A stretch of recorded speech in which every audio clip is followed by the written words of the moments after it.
शुरू से ही इमोशनल और सबको दिल से मानने वाली पारुल की शादी विवेक से होती है। क्या है यार, शादी के वक्त तो तुम दुबली हो गई थी, लेकिन शादी के 2 साल में वाह! ही फिर फूलकर गुप्पा हो गई हो।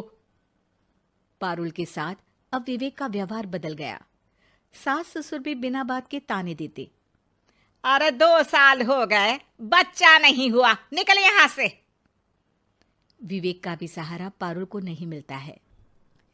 लेकिन जिस विवेक से पारुल को तलाक के एवज में 18 लाख मिले होते हैं, वो पारुल एक दिन, इंस्पेक्टर साहब, मुझे कंप्लेंट लिखवानी है। जी मैडम, क्या हुआ?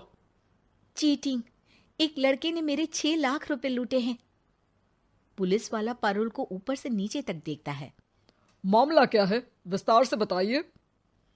पारुल फिर जो बताना शुरू करती है, उसके बाद इंसानियत से भरोसा उठना लाजमी है। मेरे पति ने मुझे कभी अपनाया ही नहीं। शादी के 3 साल में ही मेरा तलाक हो गया। मैं नहीं चाहती थी कि मैं उनसे एक भी पैसा लूं, लेकिन वकील और मेरे माता पिता ने उनसे 18 लाख की रकम ली। फिर क्या हुआ? क्या वो पैसे उसने वापस ले लिए? नहीं नहीं, उन्होंने तो उसके बाद मुझसे कभी कांटेक्ट भी नहीं किया। फिर? किसी डेटिंग साइट से मुझे आनंद नाम का एक लड़का मिला। उसके साथ मुझे लगा कि मैं दोबारा जिंदगी बना सकती हूँ। वो मेरी केयर करता, मेरी छोटी बड़ी चीजों का ख्याल रखता और मेरा साथ देता। अच्छा, क्या उसने तुम्हें शादी करने का झांसा दिया था? हाँ, वो भी तलाकशुदा था।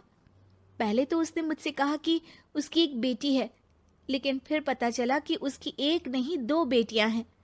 इतना ही नहीं, दिल्ली के एक आम इलाके में वो बीवी और बच्चियों के साथ ही रहता है। तो आपसे इमोशनली फ्रॉड कर उसने पैसे ऐंठे।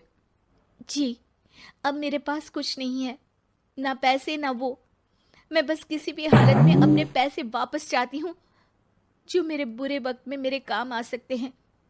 ठीक है।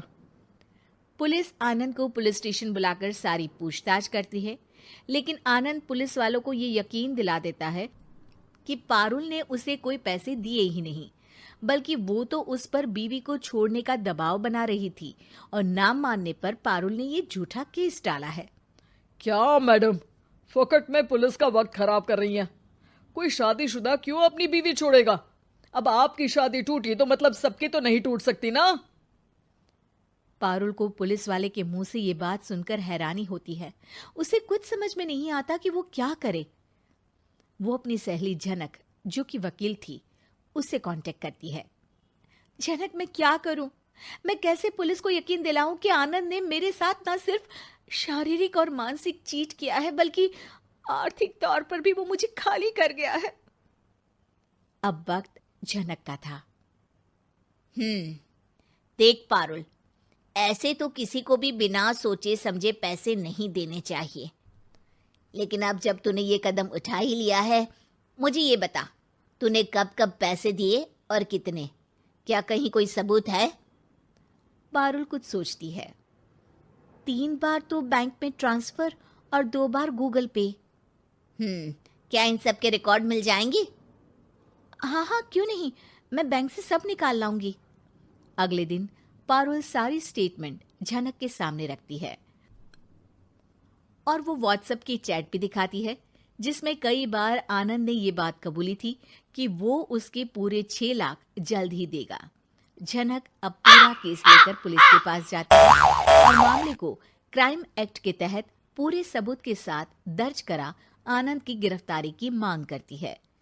पुलिस आनंद को लेने जैसे ही उसके घर जाता है, उसका सारा मामला बीवी और बच्चों के सामने खुल जाता है। पुलिस स्टेशन में पारुल को देखकर आनंद भड़क जाता है। ओह, तो बहुत होशियार बन रही हो तुम। ये झनक है ना तुम्हारी बचपन की सहेली? बताऊं सबको तुम्हारे बारे में? सब है मेरे पास, वो फोटो, वो वीडियो, तेरे भाई का नंबर भी है। 6 लाख क्या, अब 1 रुपया भी निकाल कर दिखा दे। वो पुलिस स्टेशन में जोर जोर से चिल्ला रहा था कि तभी पुलिस के एक सीनियर ऑफिसर को गुस्सा आ जाता है। क्यों चिल्ला रहा है? अब तो सारे सबूत है तेरे खिलाफ। ऊपर से यहाँ चिल्ला चिल्ला कर तूने खुद को तो गड्ढे में धकेल दिया है। जल्दी बता, लड़की के पैसे लौट आता है या फिर? आनंद डर जाता है। तभी उसकी बीवी और बच्चे पुलिस स्टेशन में आकर पारुल के पैसों का बैग देते हैं। मेरे पति को माफ कर दीजिए, प्लीज उन्हें पुलिस से बचा लीजिए। मेरे छोटे बच्चे हैं, ये कैसे रहेंगे? होता भी यही है। पारुल केस वापस ले लेती है, लेकिन उस सबक के साथ कि इमोशनल होकर किसी को भी अपना पैसा नहीं देना चाहिए। झूठ बोलकर रिश्ते कभी ना बनते हैं और ना ही निभते हैं।